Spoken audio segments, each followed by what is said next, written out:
Call of Duty 4 Modern Warfare has been one of gaming's biggest successes in the past couple of years, boasting impressive sales numbers and an even more impressive online following.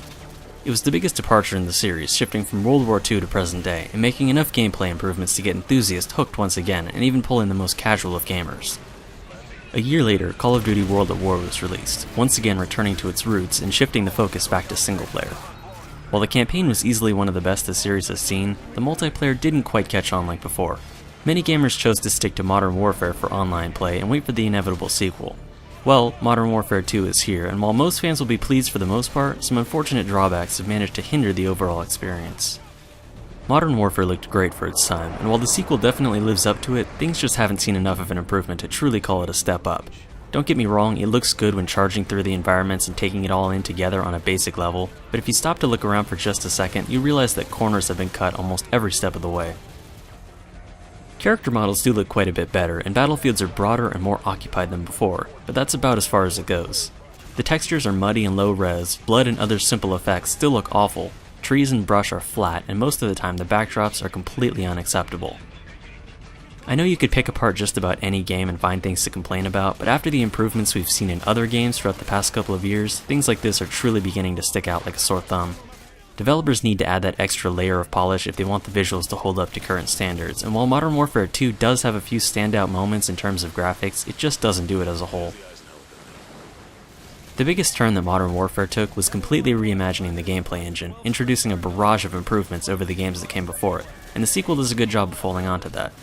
At its core, the combat fares pretty much the same as the original, introducing only a few subtle improvements. Still, it handles better than almost any shooter I've played, on consoles at least, and still has some of the smoothest and most responsive shooting mechanics to date. The main game is split up into 3 separate parts: campaign, special ops, and multiplayer.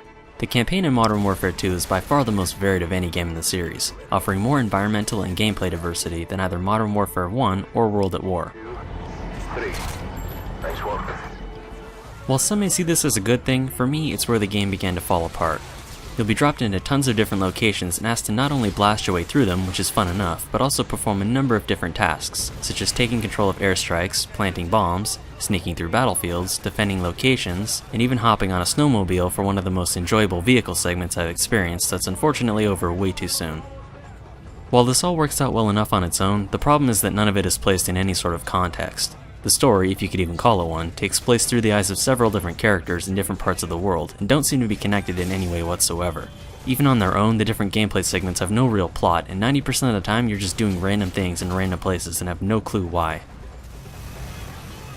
Beyond this, the intensity of the gameplay has been ramped up to unnecessary levels. They drop you in the middle of firefights, already getting hammered by enemy fire, provide no clear directions or objectives, and expect you to get through it. Most of the time the enemies have you completely surrounded, there's no clear cover, and on top of it you can only take a few shots before you get dropped. Yes, the AI is still ridiculously accurate and completely unrelenting in order to make up for the lack of actual tactics. I know that the point is to get your blood pumping and make you feel like you're in the heat of battle, but when things stop being fun, which they do quite often, you know they've taken it too far. The newly added blood splatters that show up when injured, blinding and distracting you certainly don't help things.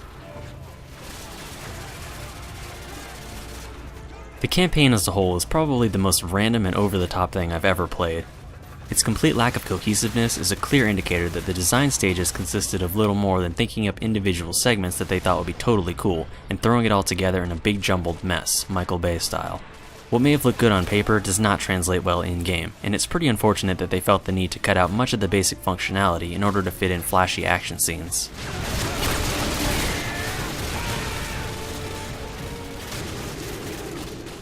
Special Ops does provide some good variety, putting a large number of shorter gameplay segments together to form a sort of challenge mode that can be played alone or with a friend.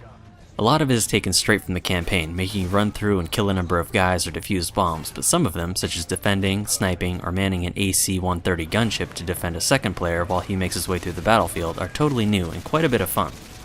Those who are looking for something besides competitive online play but still want to team up with a friend or get away from the campaign will be pleasantly surprised with this addition. The main multiplayer mode is the real star of the show here, and while it too is pretty similar to the original, a nice amount of little tweaks and improvements have gone a long way in rejuvenating the experience. As in the campaign mode, the controls are fast and precise, however now that you're up against actual players, pulling off kills becomes much more fun and rewarding, and the gameplay engine is really able to shine.